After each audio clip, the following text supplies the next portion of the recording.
Hello বন্ধুরা, ১৯ শতকের বাংলা উপন্যাসের আপনাদের এর আগের ভিডিওটিতে প্রথম ৫ সাজেশনের প্রথম ৫ টা প্রশ্নের উত্তর দিয়েছি। এই ভিডিওটির মাধ্যমে আপনাদেরকে তার পরের ৫ টা প্রশ্নের উত্তর আপনাদেরকে এই ভিডিওটির মাধ্যমে দেব। তো বন্ধুরা, অনেক পরিশ্রম করে বিভিন্ন জায়গা থেকে এই উত্তরগুলি সংগ্রহ করে আপনাদেরকে এই ভিডিওটির মাধ্যমে দেখাচ্ছি। তো অবশ্যই আপনারা চ্যানেলটিকে সাবস্ক্রাইব করবেন এবং ভিডিওটিতে একটি লাইক দিবেন। আর যদি আপনাদের বন্ধুরাও কিন্তু এই সাবজেক্টটা নিয়ে থাকে, এই বাংলা ডিএসসি 1 এ ১৯ শতকের বাংলা উপন্যাস 5th সেমিস্টার জেনারেল বর্ধমান বিশ্ববিদ্যালয়ের, তো তাদেরকেও এই প্রশ্নের উত্তরগুলো শেয়ার করে তাদেরকেও দেখার সুযোগ করে দিন। তো বন্ধুরা দেখুন, প্রথম যে প্রশ্নটা আছে, ঐতিহাসিক উপন্যাস কাকে বলে? বঙ্কিমচন্দ্র নিজে কেন রাজসিংহকেই ঐতিহাসিক উপন্যাস হিসেবে চিহ্নিত করেছেন, সেই ব্যাপারে তোমার অভিমত দাও। তো বন্ধুরা আপনাদেরকে একটা কথা বলি, অবশ্যই আপনারা প্রশ্নগুলো ভালো করে বুঝে এবং উত্তরগুলো ভালো করে বুঝে কিন্তু পড়বেন। কেননা যদি আপনারা না ভালো করে বুঝে পড়েন, তাহলে প্রশ্নগুলো যদি ঘুরিয়ে দিয়ে দেই, তাহলে কিন্তু আপনারা বুঝতে পারবেন না।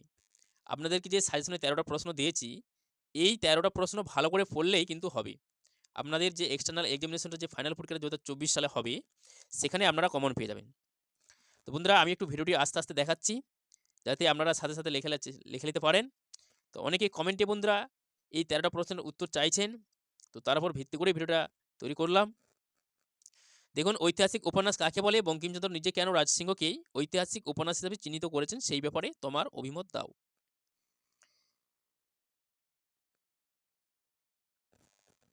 খুবই একটা গুরুত্বপূর্ণ প্রশ্ন বন্ধুরা। আপনাদের এই ২০২৪ সালের আসার মতো প্রশ্ন। অবশ্যই খাতার মধ্যে লিখে পড়বেন।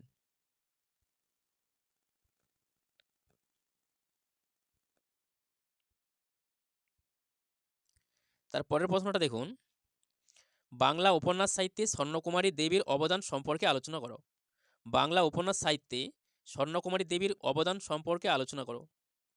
তো বন্ধুরা যদি প্রশ্নের উত্তরগুলো বড় হয়, আপনাদের যেহেতু ৫ নম্বর এবং ১০ নম্বরের প্রশ্ন কোশ্চেন থাকে, তো আপনাদেরকে ৫ নম্বরেরগুলো একটু ছোট করে লিখতে হবে, ১০ নম্বরগুলো বড় লিখতে হয়। তো বন্ধুরা নোটগুলো আমি একটু বড় করেই দিয়েছি। আপনারা যখন খাতার মধ্যে লিখে পড়বেন, তো যে আপনারা যে সেন্টেন্স যে বাক্যগুলো আপনারা ভালো করে বুঝতে পারবেন এবং ছোট করে আপনারা খাতার মধ্যে এক পাতায় ভালো করে লিখে এক পাতা পড়লেই হবে। মানে আপনাদের যে এই যে উত্তরগুলো আপনাদেরকে যে দেখাচ্ছি, এগুলো হুবহু যে আপনাদেরকে লিখতে হবে পরীক্ষার খাতায়, এমনটা কিন্তু নয়। পরীক্ষার খাতায় বলাই থাকে বন্ধুরা যে যতটা সম্ভব নিজের ভাষায় উত্তর দাও। আপনাকে এভাবে বইয়ের ভাষাতে যেভাবে লেখা আছে, এই বইয়ের ভাষাতেই হুবহু লিখে দিলে কিন্তু হবে না। আর বইয়ের ভাষাতে হুবহু যদি আপনারা লিখে দেন, তাহলে কিন্তু বেশি নাম্বারও পাবেন না। কেননা যেনারা খাতাটা আপনারা দেখবেন, ওনারা কিন্তু বুঝতে পারবেন যে কোনো কিছু জায়গা থেকে আপনারা হয়তো টুকেছেন, নোট করে লিখেছেন বা এরকম কোনো একটা সন্দেহ করতে পারে। তাই বন্ধুরা আপনাদেরকে বলব, অবশ্যই ভালো করে বুঝে নিজের ভাষায় লেখার চেষ্টা করবেন। এখানে যে লাইনগুলো আপনারা পড়ে সহজ সরল মনে হবে, যে লাইনগুলো ভালো বুঝতে পারছেন, সেই লাইনগুলো লিখে আপনারা খাতার মধ্যে ১-১.৫ পাতার মতো লিখে আপনারা পড়বেন। হুবহু কিন্তু এভাবে বইয়ের লেখার মতো লিখে দিবেন না। তাহলে কিন্তু আপনারা ভালো একটা মার্কস, একটা নাম্বার কিন্তু আপনারা পাবেনই। আপনাদেরকে দেবেনই। তো বন্ধুরা, আপনারা অনেকেই কমেন্টে চেয়েছেন আপনাদের এই ১৯ শতকের বাংলা উপন্যাসের উপর ২ নম্বরের প্রশ্নের সাজেশন চেয়েছেন। তো এর পরবর্তী ভিডিওটির মাধ্যমে আপনাদেরকে ২ নম্বরের প্রশ্নের সাজেশন দেওয়ার চেষ্টা করব। মাত্র আপনাদেরকে আমি পরিকল্পনা করে রেখেছি ২ নম্বরের সাজেশন দেব বলে। আপনাদেরকে মাত্র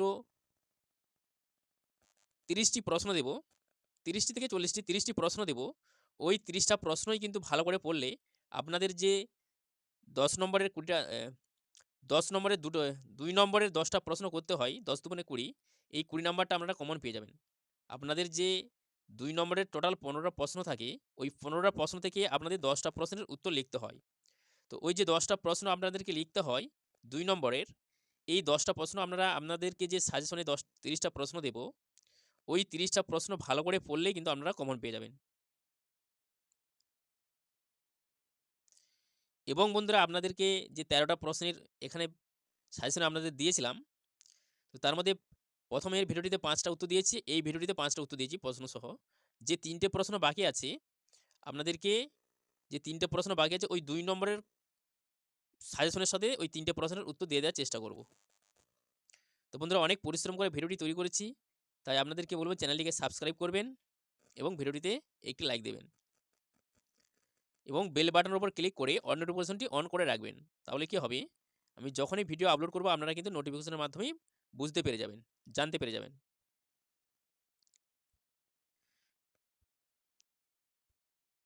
তো অবশ্যই বন্ধুরা খাতার মধ্যে লিখে পড়বেন।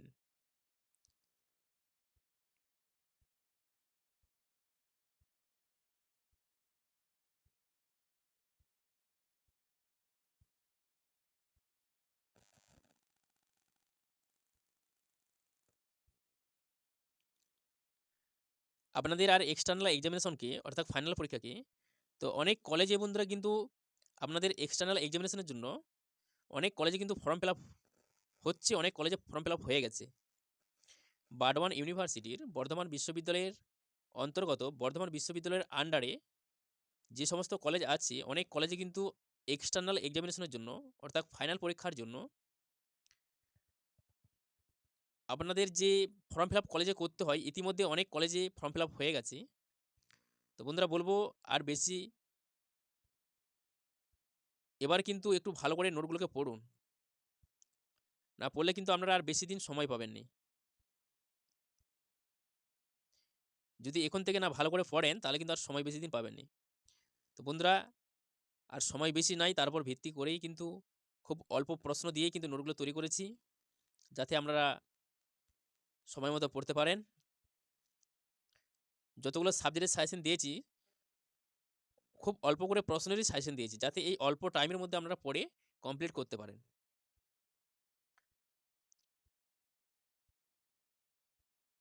এর পরবর্তী ভিডিওটিতে আপনাদেরকে 2 নম্বরের কোশ্চেনে যে 30টা প্রশ্ন দেবো বলেছি, ওই 30টি প্রশ্ন এবং যে 3টে প্রশ্ন আপনাদের সাজেশনের বাকি আছে, ওই 2 নম্বরের প্রশ্নের সাথে দিয়ে দেবো।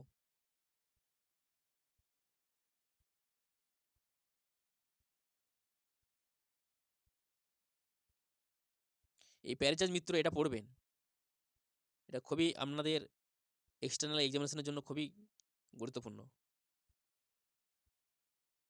তো আরেকটা কথা বলি বন্ধুরা, আপনাদের যে ডিএসই পেপারগুলো আছে, আপনাদের জেনারেল বিভাগে ডিএসই 1 এবং ডিএসই 2, আপনাদের যে ডিএসই সাবজেক্টগুলো আছে, আপনাদের ধরুন কেউ কেউ হয়তো হিস্ট্রি ডিএসসি নিয়েছে, হিস্ট্রি এবং ইংলিশ ডিএসসি পেপার নিয়েছে।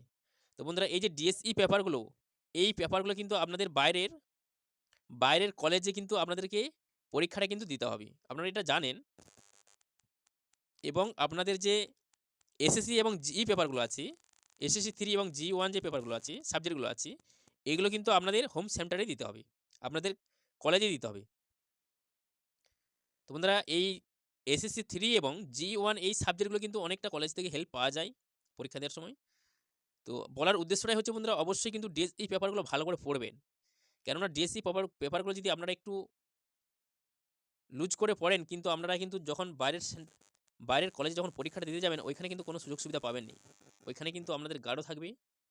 তাই বলবো অবশ্যই ডিএসই পেপারগুলো ভালো করে পড়বেন, এবং ডিএসই পেপারগুলো ভালো করে পড়ার পরে আপনারা আপনাদের এসএসসি 3 এবং জি1 যে পেপারগুলো নিয়েছেন ওই সাবজেক্টগুলো পড়বেন। ওই এসএসসি 3 এবং জি1 এই সাবজেক্টগুলো আপনাদের হোম সেন্টারেই হবে, আপনাদের নিজস্ব কলেজেই পরীক্ষাগুলো হবে। তো বন্ধুরা দেখা হচ্ছে ঠিক পরের ভিডিও নিয়ে।